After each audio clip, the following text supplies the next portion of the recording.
Welcome back, class 10. Continuing with your civics class.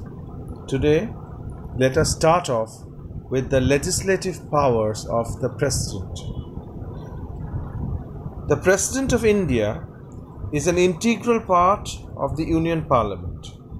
The legislative powers of the Presidents are: number one, power to summon and prorogue Parliament. The President has the power to summon and prorogue the Parliament and dissolve the Lok Sabha also. The power to summon the Parliament is subject to the condition that 6 months shall not intervene. Okay, 6 months shall not pass between the last sitting in one session and the first sitting in the next session. Within 2 sessions, 6 months should not, more than 6 months should not pass. The President has the power to dissolve the Lok Sabha. Rajya Sabha is a permanent body and is not subject to dissolution. Question often comes that name the permanent body. The permanent body is the Rajya Sabha because it cannot be dissolved. This is number one legislative power. Second legislative power is nominating to the houses. The President can nominate 12 members in the Rajya Sabha from eminent personalities from the fields of literature, art, science and social service, and the President can nominate 2 Anglo-Indian members if the Anglo-Indian community is not adequately represented. Number 3 is the right to address and send messages. The President addresses both the houses of the Parliament assembled together at the first session of each general election and at the commencement of the first session each year. The President may address either house in joint sitting at any time. The President may also send the messages to either house of the Parliament. Previously, I have seen in your ICSE a question came once that in what occasions does the President addresses both the houses together? The answer I have just said. Fourth is assent to legislation, which means the President may give assent to the bill. Assent means sign or refuse to assent. Now see, a bill becomes an act if the President signs or gives assent. But at the end of the day, President has to sign. How I will tell you. The President can, if the President does not want to sign a bill, if he has some recommendation, he can send it back for recommendation. If it is not a money bill, if it is a money bill, he has to sign. If the bill is passed again by both the houses, the President has to sign. Understood? Okay. Previous sanctions to the introduction of a bill. Money bills cannot be introduced except on the recommendation of the President. Similarly, a bill for the formation of new states, number 1, alteration of areas of the existing state cannot be introduced except on his recommendation. He will recommend it, then it can be passed.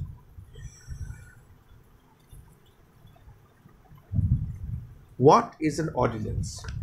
Ordinance is a direction or a command of an authoritative nature when the Parliament is not in the session. It has the same force and effect as an act of Parliament. So who can promulgate ordinance? The President. The power of these are subject to limitations. How? The ordinance can be promulgated at the time when both the houses of the sessions are not in session. When the houses of the sessions are not in session, immediately some action is needed. An ordinance can be passed which can be made to an act. How? The President must be satisfied that the circumstances exist which render it necessary to take immediate action. The President must be satisfied that no, the Parliament is not in session. Now something important act has to be passed. Since the Parliament is not in session, I am passing I am promulgating an ordinance, but he has to be satisfied first. The third is, the ordinance should be laid before the House when they reassemble. Okay, if the President disapproves the ordinance, it lapses, or it is not. If it is not disapproved, it will automatically cease to operate after 6 weeks. Okay, after 6 weeks it will automatically cease to operate. So that is why ordinance is regarded as a temporary measure. Okay. Good. President's assent to state bill. Bills passed by the state legislature may be reserved by the governor for the consideration of the president. Certain bills are passed in the Vidhan Sabha, that means the state legislative assembly.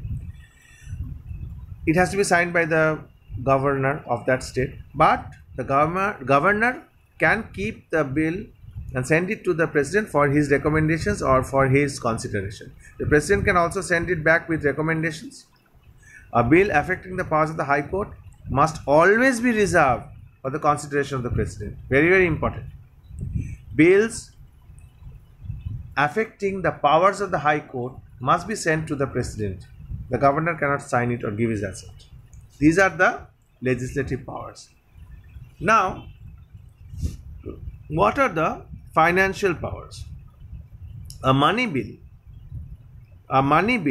cannot be introduced except the recommendations of the president.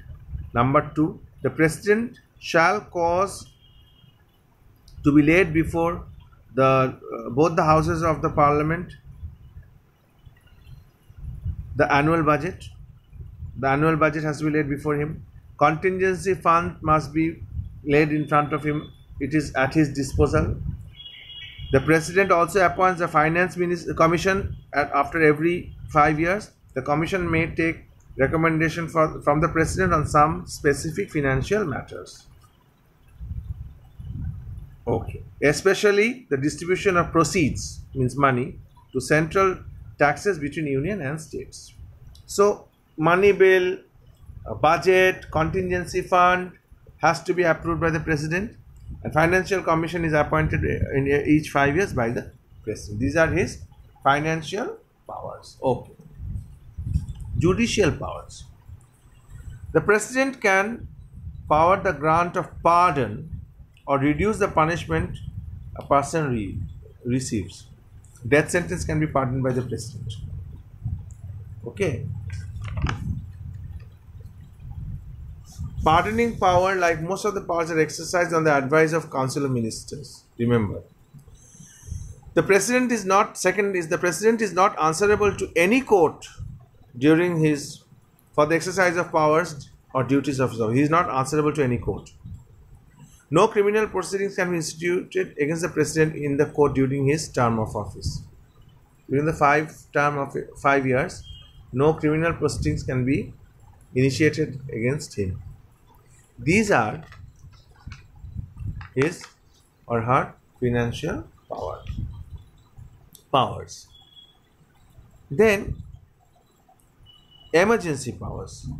What are emergency powers? What does this word emergency mean? An emergency is a sudden or unforeseen situation demanding immediate action. It is an unforeseen situation which demands immediate action. Immediately action has to be taken. It is a situation in which the head of the state assumes extraordinary power.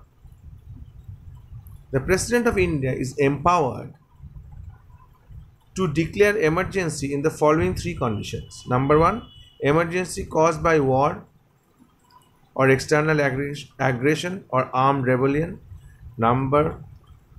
This may be referred as national or general emergency. Number 2, emergency on account of the failure of constitutional machinery or emergency on account of threat of financial stability. During what does it mean? Emergency declaration can be done by the president. Emergency caused by war, this is general emergency, financial emergency or constitutional emergency. These are his emergency powers. Now,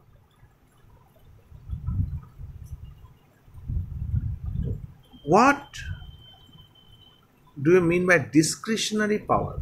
Discretion means it depends on the president whether to use the power or not. It depends on his discretion whether the power will be used or not.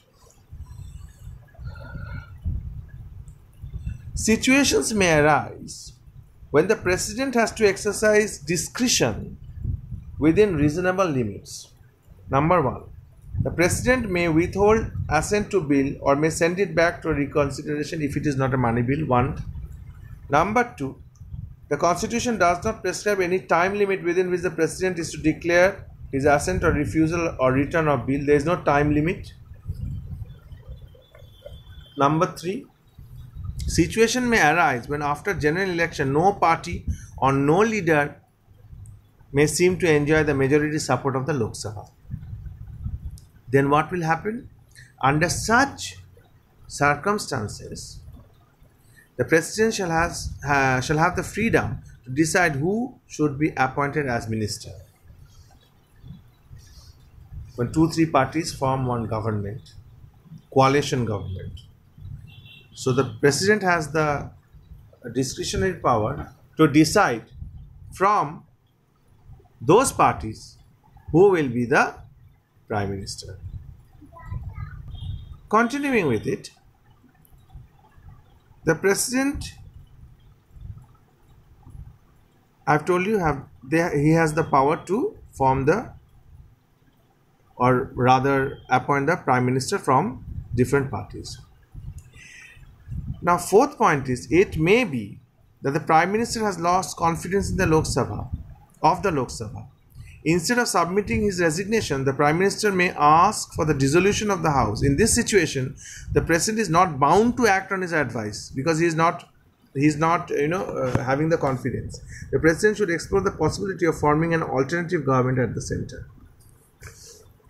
If the Prime Minister has lost the confidence, and if the Prime Minister says that instead of submitting the resignation, I am requesting you to dissolve the Lok Sabha, the President may dissolve, may not dissolve. The President may find an alternative government, explore the possibilities rather. And lastly, a situation may also arise when after the resignation of Prime Minister, several leaders stake their claims to succeed him, but they do not stand the chance of giving a stable government. The President could explore the possibility of forming an alternative government, failing which he should dissolve the Lok Sabha. So after the resignation of the Prime Minister, there will be a fight for his post. But if the President thinks that not a single person is worth becoming a Prime Minister, he can dissolve the Lok Sabha and re-election will be done. Okay. Basically, these are the President's powers. So we have learned the President's executive powers, military powers, legislative powers, financial powers, judicial powers, emergency powers and discretionary powers. For the examination, you have to know all these powers because questions come in the form of short question, it can come in the form of long questions. Long questions means 3 or 4 marks each. So you have to know these powers. So this is all for today. The next class we will start with the Vice President of India. Thank you very much.